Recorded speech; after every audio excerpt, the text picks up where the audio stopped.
Got to the pub, ordered a beer. I believe the beer was poured up, and that's all I remember. As I understand it, I collapsed on the floor, fortunately without hitting my head on anything solid. And that was it. Everything else on that day, I have to rely on other people to tell me. I was sitting in the pub, just having a drink and watching TV, so I was facing towards the wall, as it were. I heard a thud behind me, and I thought maybe a bar stool had been knocked over.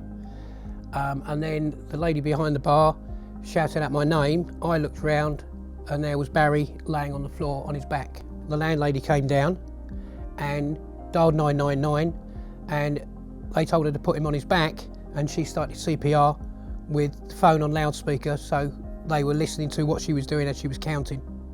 The girl behind the bar shouted out, could I phone the school?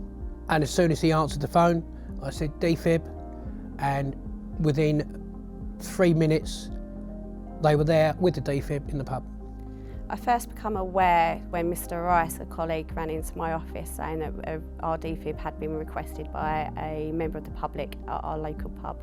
We opened the defib, we applied the pads to Barry's chest, we waited for the instructions, and when the defib told us to shock, we all moved away and we shocked Barry. I know that in this case, the defibrillator held by the school was the defibrillator that delivered the shock that saved Barry's life. The ambulance service didn't need to defibrillate Barry's heart anymore because the bystanders, with the use of the defibrillator, had managed to do that for him, and he was starting that recovery phase, and that couldn't have been possible without the defibrillator. Once you've got your defib, get it registered.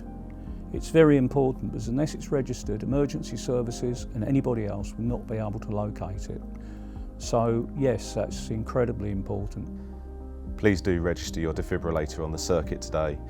It means it's known to ambulance control whenever a cardiac arrest happens, and it truly could be a life-saving thing.